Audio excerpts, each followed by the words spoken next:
율법을 지키지 못하는 나에게라는 제목으로 말씀 나누겠습니다.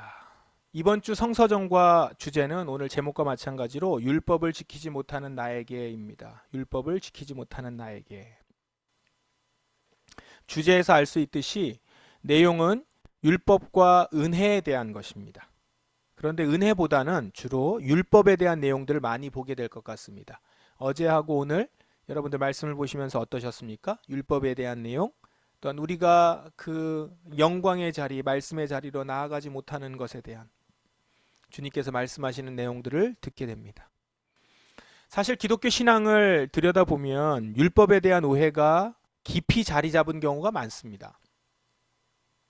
그런데 결국 율법에 대한 이해는 은혜에 대한 이해를 갖게 하는 전제가 되기 때문에 다 연결이 되어 있어요. 그래서 우리가 받은 은혜라는 것을 제대로 이해하려면 우리에게 주어진 율법이 어떤 것인지 아는 것은 필수적인 부분일 것입니다. 기독교 강요, 우리 이전에 같이 책을 보았던 기독교 강요를 보시면 칼뱅이 책 초반에 그렇게 율법에 대해서 내용을 많이 기록합니다. 이것이 바로 그런 이유일 것입니다. 율법이 우리에게 어떤 역할을 하는지, 율법 앞에서 우리는 어떤 존재인지, 이것을 제대로 알지 못하면 온전한 은혜를 알지 못하기 때문입니다. 어제 목요일 성서정과 본문부터 한번 보십시다.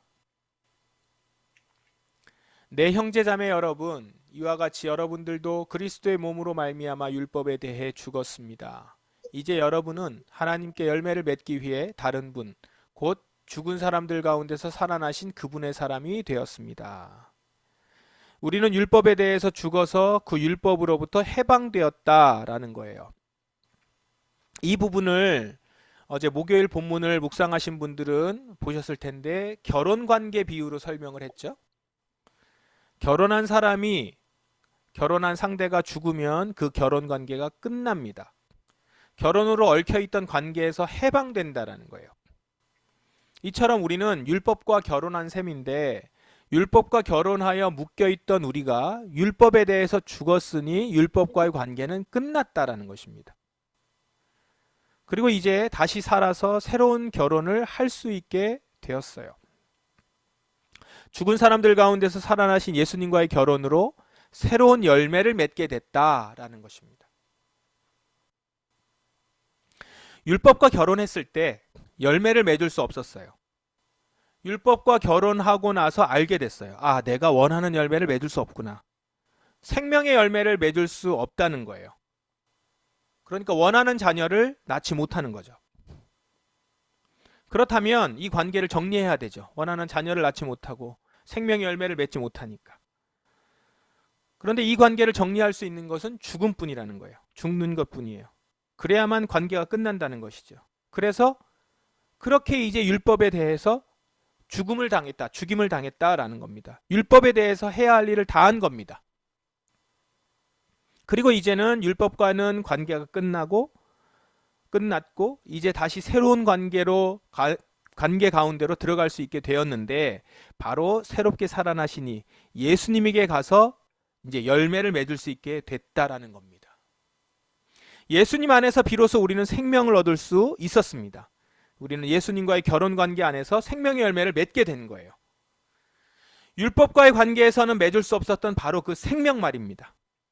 로마서 7장 5절이 바로 그 말씀이에요. 전에 우리가 죄의 성품에 사로잡혀 살았을 때는 율법이 우리 몸속에서 죄를 지으려는 욕망을 일으켜 죽음에 이르는 열매를 맺게 했었습니다. 그러나 이제 우리는 우리를 가둔 율법에 대해 죽고 율법으로부터 해방되었습니다. 그러므로 우리는 기록된 문자에 따라 하나님을 섬기는 것이 아니라 성령의 새로운 방법으로 하나님을 섬깁니다. 아멘. 자, 그러면 이런 질문이 나올 수 있습니다. 이제 오늘 금요일 로마서 본문이 이 질문이에요. 이어지는 본문이잖아요. 7절. 그렇다면 우리가 무슨 말을 하겠습니까? 율법이 죄입니까? 그러면 율법이 악해서 우리를 열매 맺지 못하게 만든 것입니까? 라는 거예요. 그런데 여기에 대해서 성경은 뭐라고 말을 합니까? 율법이 잘못된 게 아니고 율법과 내가 살 수 있는 능력이 없어서 그렇다는 겁니다. 이렇게 대답하죠. 절대로 그렇지 않습니다. 율법이 없었다면 나는 죄가 무엇인지 알지 못했을 것입니다. 율법이 탐내지 마라고 말하지 않았다면 나는 탐내는 것이 무엇인지 알지 못했을 겁니다. 그러나 죄는 이 계명을 이용하여 이 기회를 엿보아 내 속에서 온갖 탐심을 일으켰습니다. 율법과 결혼을 해보니까 내가 율법을 통해서 열매를 맺을 수 없는 사람이라는 것을 알게 됐다는 거예요. 오히려 그 기회를 넘보고 들어온 것이 죄예요. 죄가 우리가 율법으로 인해서 연약한 자임을 알고 들어와서 살게 됐다라는 거예요. 그래서 9절, 전에 내가 율법과 상관이 없을 때 나는 살아 있었습니다. 그러나 계명이 들어오자 죄가 살아났고 나는 죽었습니다. 그래서 생명으로 인도해야 할 계명이 사실 나를 죽음으로 이끄는 계명이 되고 말았습니다. 율법이 죄가 아니에요. 율법은 죄를 깨닫게 해줬다는 거예요. 죄가 내게 있었던 거죠. 단지 내가 깨닫지 못했었던 것뿐이고 율법은 그것을 나에게 알려준 거예요. 내가 율법과 결혼하자 율법이 이제 알려준 거죠. 내가 죄인이라는 걸. 그러니까 율법은 죄를 가져온 것이 아니고 죄를 드러나게 했을 뿐이라는 겁니다. 이런 거죠. 어떤 흉악범이 큰 범죄를 저지르고서 무기징역을 받았어요. 그것을 두고 흉악범이 사형을 받지 않은 것에 대해서 감사해야 되는데 보통 그렇지 않죠. 그러니까 이제 막 화를 내는 거예요. 내가 이 법 때문에 지금 이렇게 갇히게 되었다라고 하면서 막 주장하는 거예요. 이 법이 없었다면 나는 무기징역 안 받을 거 아니냐. 이렇게 얘기를 한다고 한번 보세요. 생각해 보세요. 그게 맞는 논리예요? 그게 맞는 말이에요? 지금 이 법 때문에 이 흉악범이 나쁜 놈이 된 건가요? 아니죠. 원래 나쁜 놈이에요. 흉악한 죄를 지은 거예요. 그런데 법이 그것을 정확하게 정죄한 것뿐이죠. 그러므로 율법은 거룩하며 계명도 거룩하고 의롭고 선합니다. 율법은 선한 것이라는 거예요. 오히려 죄가 이 선한 율법을 이용해서 내게 죽음을 가져온 것이라는 거죠. 그래서 분명하게 알아야 됩니다. 우리는 율법이 영적인 것이라는 사실을 압니다. 그러나 나는 영적이지 못하며 죄의 노예로 팔린 몸입니다. 우리는 율법은 영적이라는 사실을 알아요. 내가 영적이지 못해서 내가 죄의 노예로 팔린 몸인 겁니다.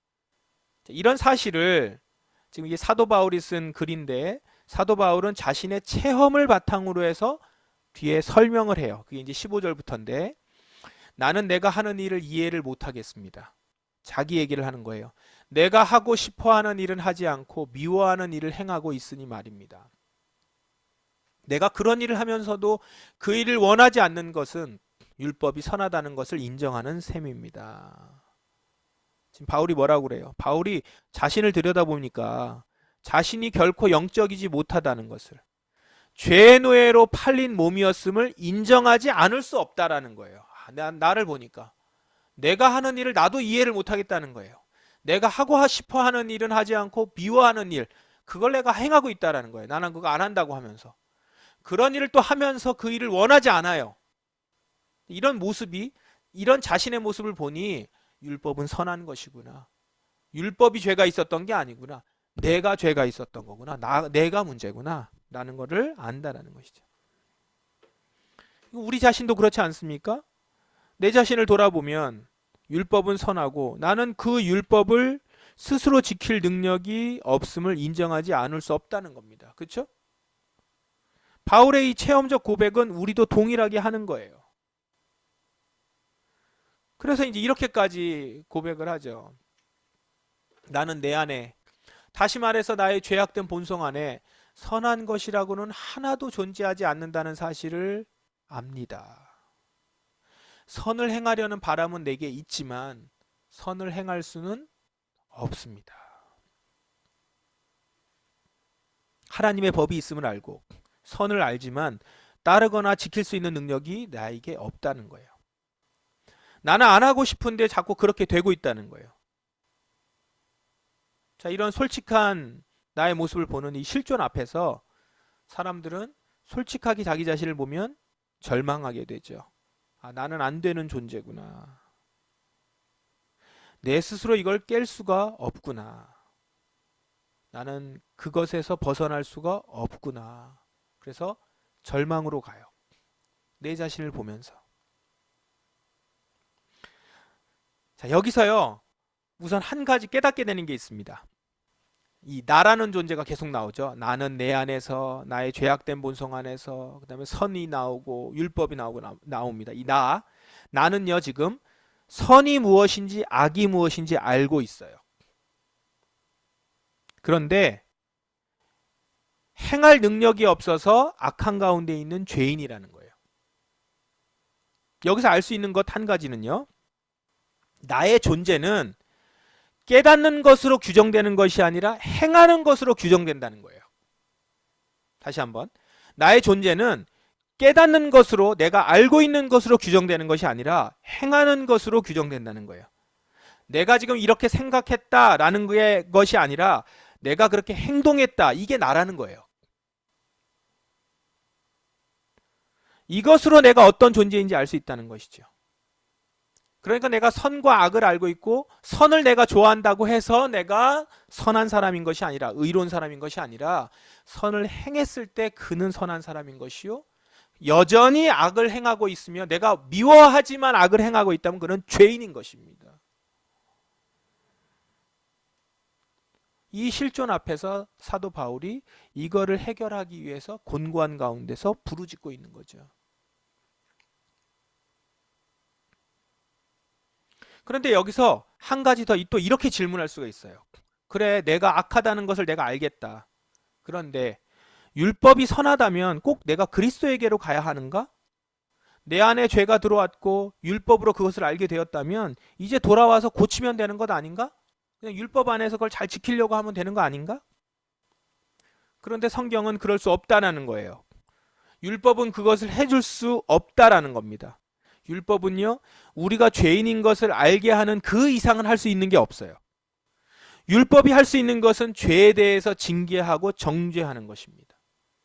그것에서부터 해결하는 것, 그의 죄를 해결하는 데 있어서는 율법이 할 수 있는 일은 없어요. 그래서 우리는 이 율법을 떠나서 새로운 관계로 들어가야 되는 것입니다. 우리를 의롭게 만들어 주실 수 있는 관계, 예수 그리스도 안으로 들어가야 하는 것이죠.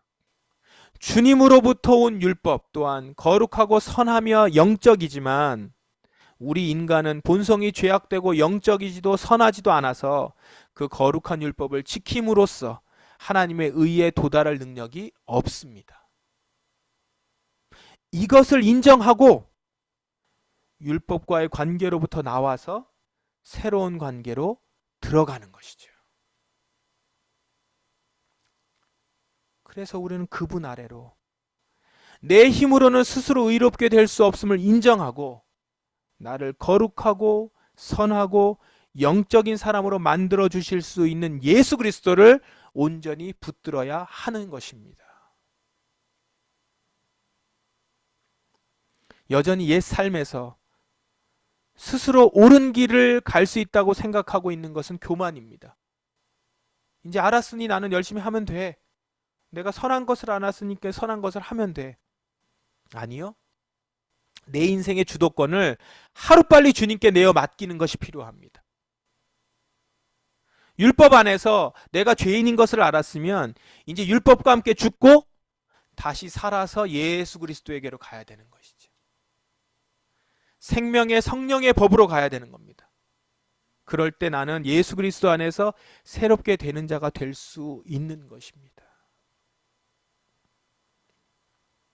오늘은요, 은혜에 대한 얘기를 하기에 앞서서 내가 율법 아래에서 선과 악을 아는 그 말씀 아래에서만은 내가 온전한 선한 자가라는 것, 그렇게 선한 행위를 하고 선한 삶을 살아갈 수 있는 것이 아님을 아는 것까지 오늘 우리가 좀 같이 생각하면 좋겠습니다. 우리는 율법 아래서 죄인됨을 인정하고 이제는 새로운 관계로 들어가 주 안에서 의롭게 될 수 있는 자입니다.